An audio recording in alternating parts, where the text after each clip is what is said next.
Trade shows are very big business nowadays. They are, in the sales world, the most cost-effective way to make a sale. A road rep will, on the average, cost any manufacturer around $150 for a sales call. A trade show will cost anywhere between $15 and $50, depending on the type of the trade show and the number of attendees, which is at the least 1/3 of the costs. Are there any questions at this point? Okay, we'll go ahead. Before you go to a trade show, there are some goals that you need to set. You're going to have selling goals, and you're going to have selling goals, and you're going to have non-selling goals. Those direct impact sales that happen right there are your immediate goals, and then you've got some long-term goals that you have to consider. The immediate goals that you will see from your trade show should be things like stimulating your sales, maintaining current relationships. There are people in our show who only exhibit to maintain relationships. They come to the show with their calendar already booked because they've mailed out a little postcard to their retailers that says, "I'm going to be in Philadelphia next month. Please let me know how much you're going to order because my calendar is tight." And the retailers respond and send that little postcard back saying, "I need $5,000 worth of your work in October, in April, and in August." And when they do that, they, hold on a second. They often fill up their calendar in dollars before they get to the show. What they don't know, of course, before they get to the show very often is how much of it will be in bird feeders and how much of it will be in coffee mugs and how much of it will be in something else. They don't know exactly what they're going to make. They know what their dollar sales are.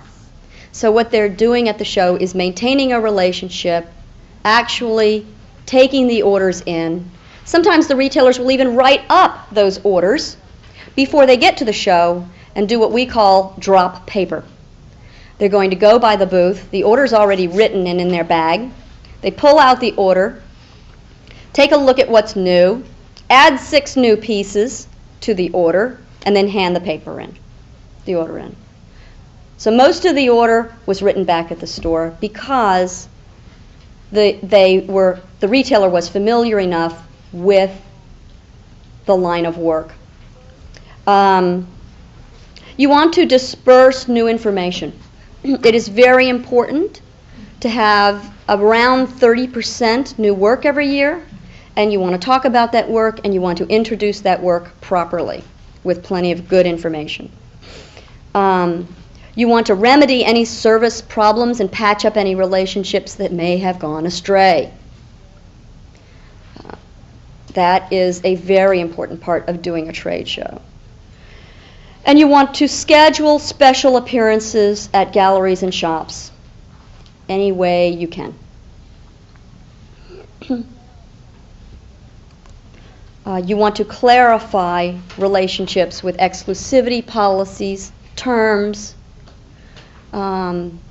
Very often when you need to take someone from 30-day terms to COD, or from COD, hopefully, to 30-day terms, you may want to do that in a personal experience instead of by letter. Then again, many people like the letter, especially if it's unpleasant news. Some of the long-term objectives that you're going to have to evaluate are testing some new ideas. Everyone brings something to the show that's just a little test.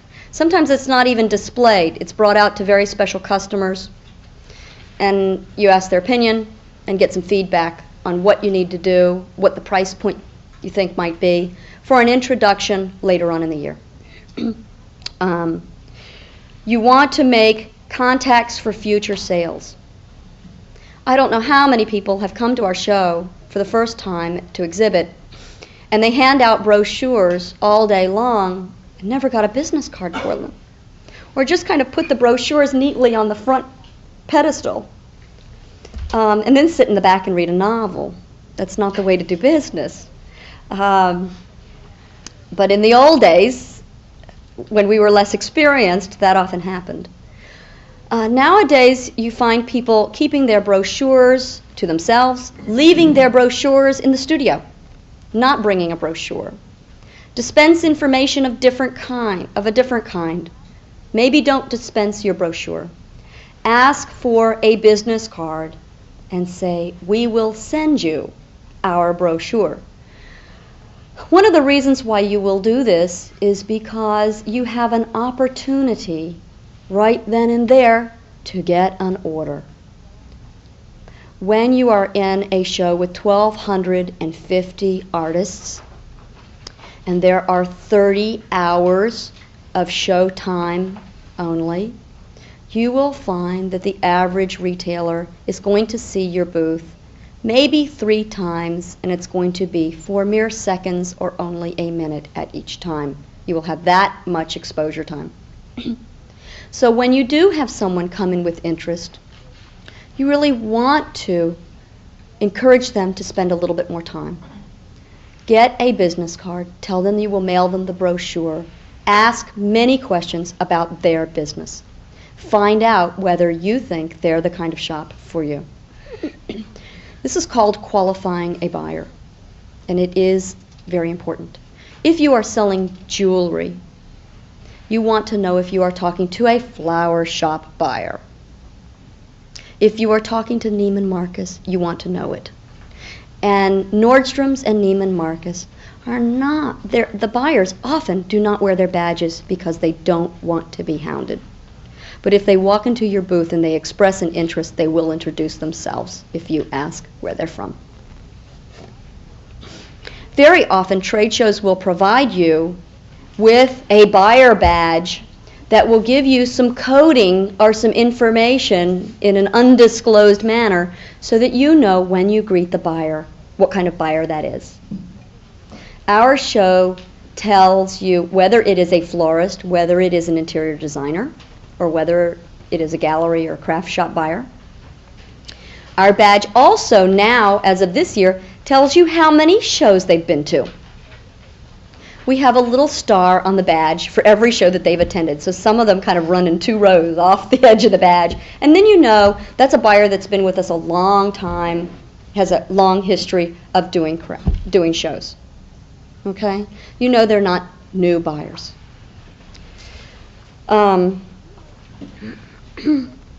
One of the most important reason that you go to a trade show is to evaluate and analyze your position in the marketplace, in the environment, as compared to all the other exhibitors there. I am not talking about spying. I am not talking about espionage. I am talking about your place in the market. You need to know whether the candlesticks that you have made are priced appropriately in context with all the other opportunities that the buyer has for candlesticks or for comparable work. You need to know whether or not the extra detailing that you put in is really of value, or whether or not the piece will sell just as well without the extra detailing. You need to know what each element in your pieces is worth in a dollar volume, in a dollar context. That will tell you.